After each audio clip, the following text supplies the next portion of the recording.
আদালত জামিন দিলেও মুক্তি পাবে না আওয়ামী লীগ।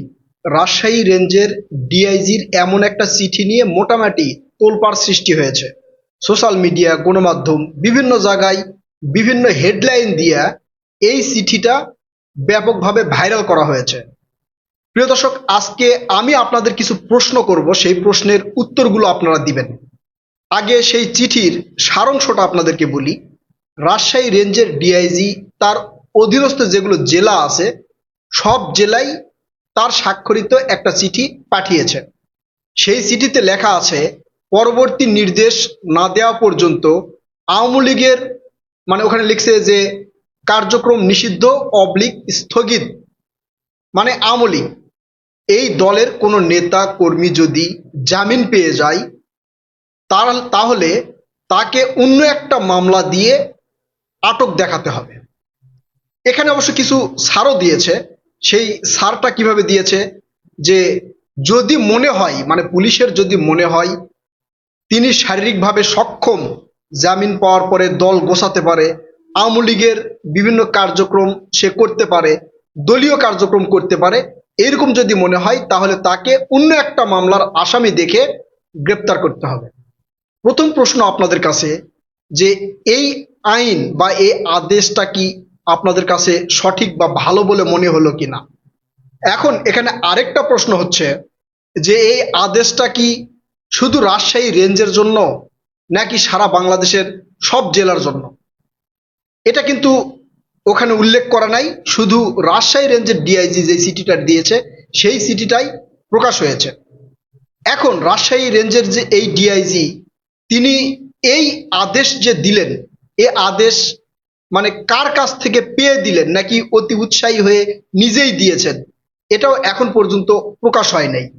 এই আদেশ কি উপর মহল থেকে আসছে, মানে পুলিশ হেডকোয়ার্টার্সের আদেশ, নাকি স্বরাষ্ট্রমন্ত্রী মহোদয়ের আদেশ, নাকি মাননীয় প্রধানমন্ত্রীর আদেশ, সেটা বলা হয়নি। শুধু বলা হয়েছে পরবর্তী আদেশ না পাওয়া পর্যন্ত আওয়ামী লীগের কোনো নেতাকর্মী যদি জামিন পায় তাহলে তাকে অন্য একটা মামলার আসামি দেখে আটক করতে হবে।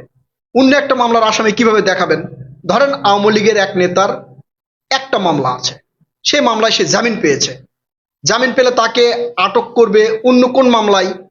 এই যে অনেক মামলা কিন্তু থানায় থাকে, সেখানে ধরেন এক জায়গায় একটা বিস্ফোরক উদ্ধার হয়েছে, সেখানে কিছু আসামি দেখানো হয়, নাম দেওয়া হয়, আর অজ্ঞাত 200, 250 বা 300 থাকে। এই অজ্ঞাত মামলায় তাকে ঢুকিয়ে আবারও গ্রেপ্তার করতে হবে। মানে এইটা ছাড়া তো আর গ্রেপ্তার করার কোনো উপায় নেই। এখন সে কি ওই মামলার আসামি বা ওই মামলায় কি সে ছিল?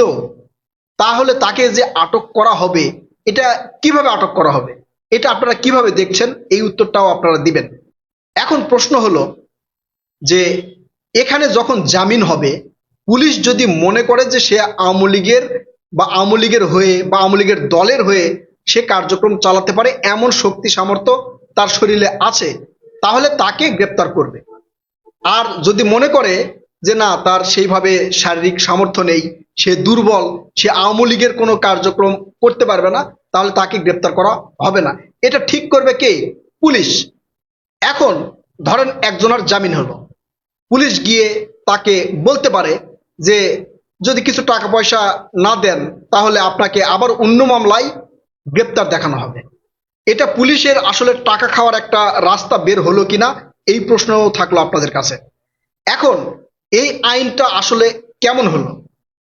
ধরেন আওয়ামী লীগ করে, একটা ব্যক্তি আওয়ামী লীগ করে, তার বিরুদ্ধে একটা মামলা আছে, তাকে গ্রেপ্তার করা হয়েছে। এখন মহামান্য আদালত বা মাননীয় আদালত মনে করলেন যে তাকে জামিন দেওয়া যায়, বা তার বিরুদ্ধে যেই ধারার মামলাগুলো হয়েছে সেই ধারার অনুযায়ী সে হচ্ছে জামিনযোগ্য, তাকে জামিন দিয়েছে। আবার তাকে পুলিশ আটক করবে অন্য মামলায়। এই বিষয়টা কেমন হতে পারে? আসলে এই নির্দেশটা কার হতে পারে বলে আপনারা মনে করেন? এখানে যেহেতু উল্লেখ করা নাই নির্দেশটা কার, তিনি ওখানে চিঠিতে উল্লেখ করেছেন যে পরবর্তী আদেশ না দেওয়া পর্যন্ত এই মানে এই কার্যক্রম বলবৎ থাকবে। এখন পরবর্তী আদেশ তিনি কোথায় থেকে পাবেন, নাকি তিনি এটা নিজের যেই ব্যক্তিগত মানে আইন অথবা ক্ষমতা সেটা তিনি দেখিয়েছেন, সেটা পরবর্তী হয়তো জানা যেতে পারে। কিন্তু এই আইনটা আসলে আপনাদের কাছে কেমন লাগলো? মানে আপনারা কি মনে করছেন যে আইনটা কি আসলে মানে ভালো হয়েছে, নাকি এই আইনটা আসলে গ্রহণযোগ্য না? এখন তারেক রহমান স্যার কিন্তু এর আগে একটা বক্তব্য দিয়েছিলেন। সেই বক্তব্য মোটামুটি মোটামুটি মানে সবাই আপনারা জানেন যে যারা অপরাধের সাথে যুক্ত নয় অথবা বিজয়ীদের কাছে পরাজিতরা যদি নিরাপদ থাকে তাহলে সেটাই বিজয়ের মহামান্বিত হয়, মানে ওই বিজয়টা মহামান্বিত বিজয় হয়।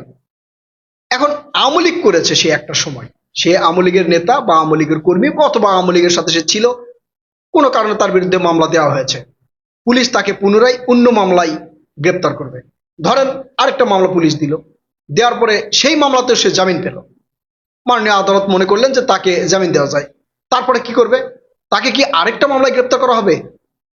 ধরেন আরেকটা মামলাতে গ্রেপ্তার করা হলো, এইভাবে 4টা-5টা মামলায় তাকে গ্রেপ্তার করা হলো, 4-5টা মামলায় তাকে জামিন দেওয়া হলো। তাহলে কি করবে? তাহলে কি করবে? আবার নতুন করে কোনো মামলা তার বিরুদ্ধে দিয়ে আবার কি গ্রেপ্তার করবে কিনা? মানে ওই যে অলৌকিক মামলা বা কিছু মামলা ছিল না, গায়েবী মামলা, সেই গায়েবী মামলায় তাদেরকে গ্রেপ্তার করবে কিনা? আর এই আদেশটা শুধু রাজশাহী রেঞ্জের জন্য কিনা? আমরা রাজশাহী রেঞ্জের চিঠিটা পাইছি বা আমরা সেটা জানতে পেরেছি, সারা বাংলাদেশের এই এই চিত্র কিনা? এখন এই চিত্র যদি এখন হয়ে থাকে, অন্তর্বর্তীকালীন সরকারের সময় তো অনেক আওয়ামী লীগের নেতাকর্মীরা জামিন পেয়েছে, তাহলে কি তাদেরকে আবার পুনরায় গ্রেপ্তার করা হবে? তাদেরকে যদি পুনরায় আবার গ্রেপ্তার করা হয়, কারণ একটা মানুষ যদি জামিন পায়, জামিন পাওয়া মানেই সে কিন্তু মুক্তি পায় না। জামিন পাওয়া মানেই কিন্তু মুক্তি পাওয়া নয়। জামিন পাওয়া মানে আদালত মনে করেছে যে তাকে জামিন দেওয়া হোক বা জামিন দেওয়া উচিত, সে পরবর্তী বিভিন্ন শুনানি বা তারিখে আদালতে এসে উপস্থিত হবেন এবং তার মানে পক্ষে যে জবানবন্দি সেটা দিবে। যদি মাননীয় আদালত মনে করেন যে না, তার জবানবন্দি সঠিক নয় বা এটা আইনে গ্রহণযোগ্য নয়, তাহলে তাকে আবার গ্রেপ্তার দেখে তাকে একটা শাস্তি দেওয়া হবে।